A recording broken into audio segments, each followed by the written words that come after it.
The room is alive with the smell of brewing. So the other thing that happens inside the brew kettle is the hops, which is malt. Talked about malt, but hops is part of what beer is all about, and beer wouldn't be very much if it wasn't for hops. That's for sure. Let's see some hops then. You got any hops kicking around? I've got some hops. We'll go to the cold store and have a look at some hops. We call it the cold store, but it's not really cold. It's actually probably warmer in there than it is.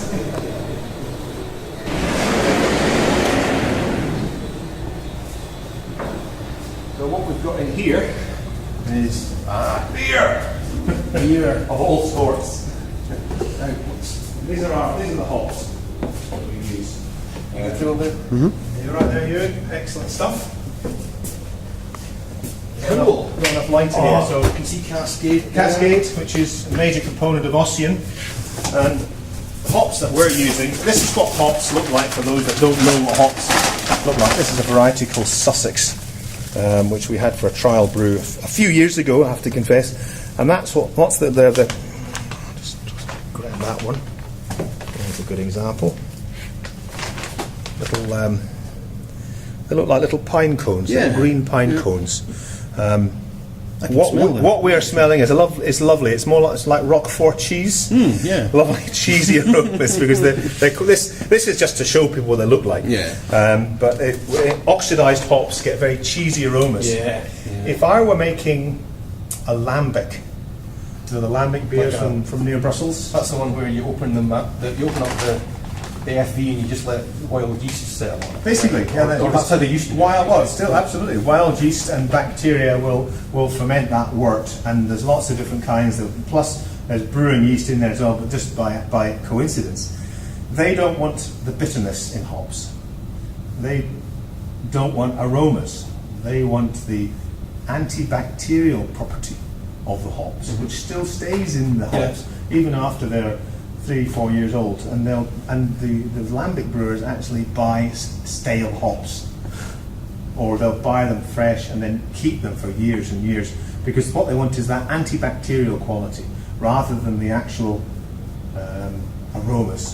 But with our hops in what we do in this brewery in Inveralmond, we want the hopness, we want the aromas. That's the key to what hops are all about for us.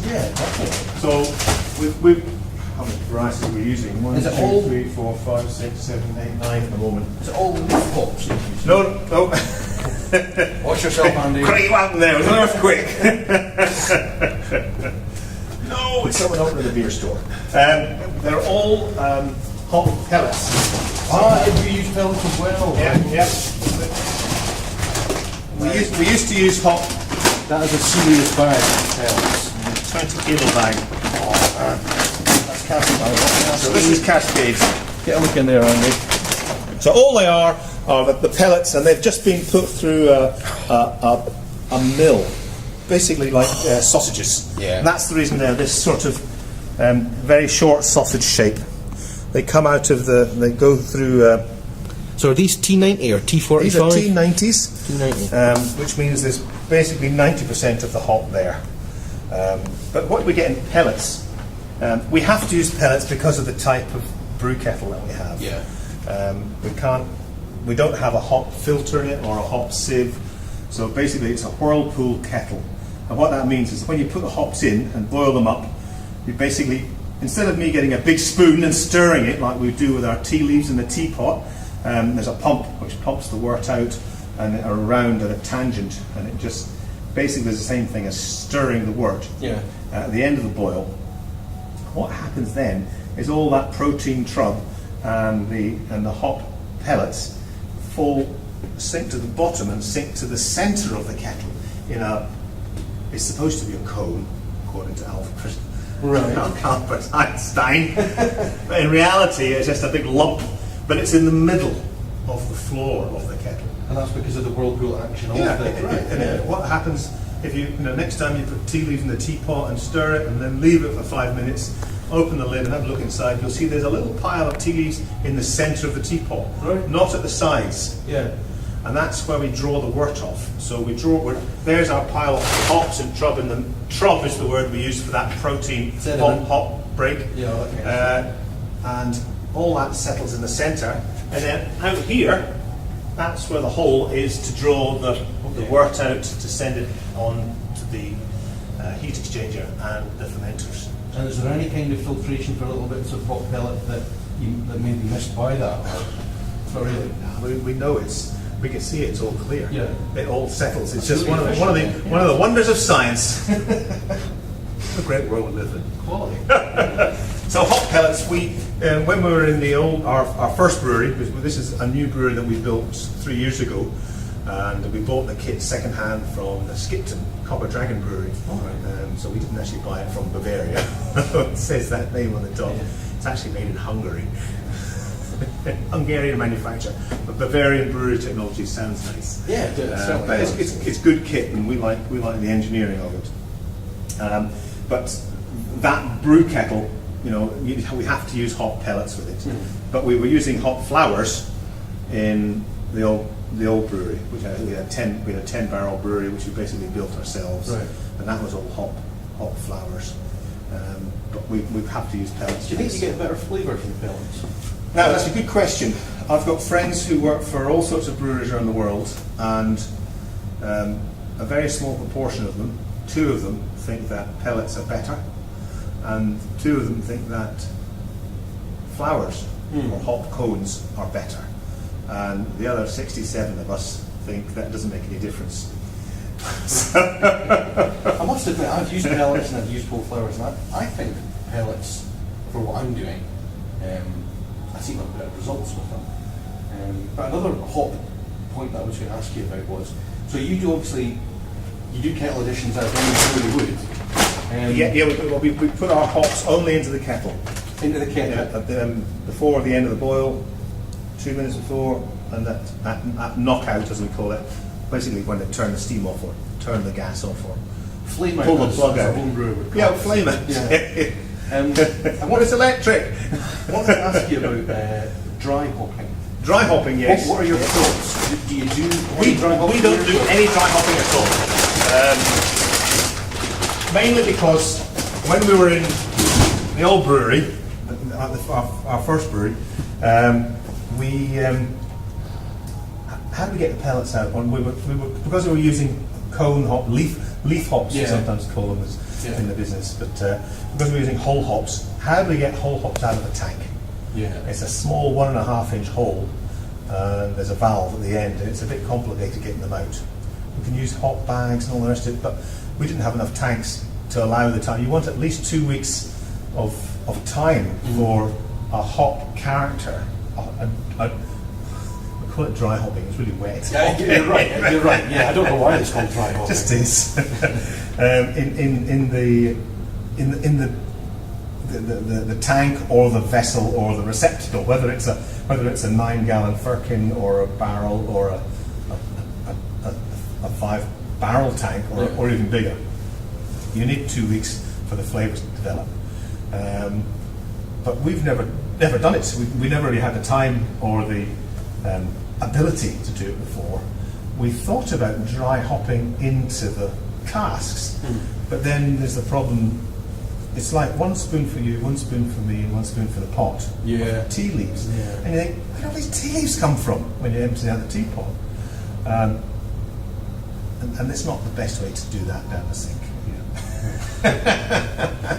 That's a bad use of things.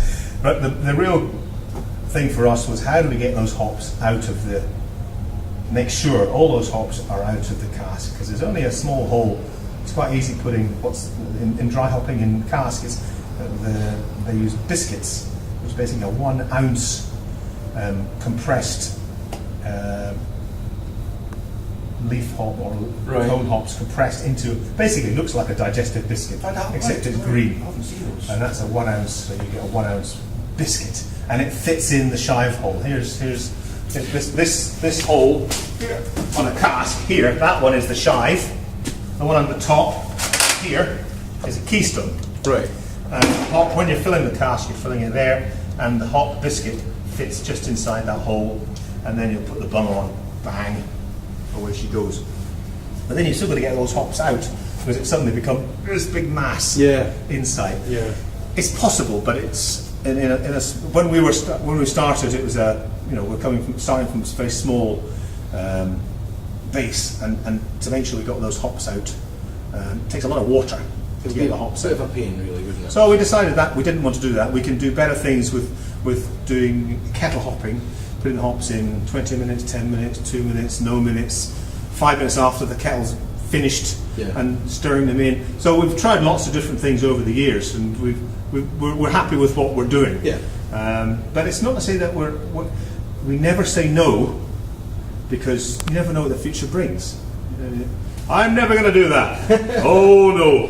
Oh, that's good. And then suddenly, but we got to be open-minded because life's a work in progress. Great. All right. So these are the hops that we're using, and we're using very different kinds. Cascade, Pilgrim, we tend to use for bittering only. Saaz, one of my favourites, which is a Czech hop, which goes into. Is there a bag of Saaz open? Yes, of course. Because I've never smelled any Saaz. Oh, Saaz. Saaz is a glorious hop, and it really is one of my favourites. What we've got in Saaz is there's a thunderstorm, Right. in the summer, and it's a ferocious storm, and Thor and Odin are having a big battle, and there's all sorts of lightning bolts coming across the sky, and it's wet, and you're miserable, and you're thinking, this is summer, what's this all about? And then suddenly the rain stops, the thunder disappears, and the sun comes out, and you think, wow, and there's that smell of freshness. Yeah. The grass is greener, the birds are singing, and that is the smell of ozone. And Saaz hops have that aroma of ozone. Yeah. And it's that real freshness of just after the rain stopped, and you think, wow, this is a beautiful world. Let's make it better. Let's make some beer. The nice thing about pellets is actually they keep longer. Oxidizing. Think of steel or iron. Iron rusts. Copper goes green, and as does brass and bronze. But what happens with hops is that the essential oils oxidize. Think of rancid butter. Okay. And that's what's happening with oxygen. Oxygen's, we need oxygen to live, but it basically kills everything at the end of the day. It's not good for beer. Not good for beer. No, it's good for yeast, but not good for the beer itself. And what we get, that's what we want. All that stickiness on the palm of my hand now. That's just those beautiful resins. And when we put that into the actual hot wort, there's a beautiful reaction. Mm-hmm. So we get those aromas, those essential oils into the beer. Right.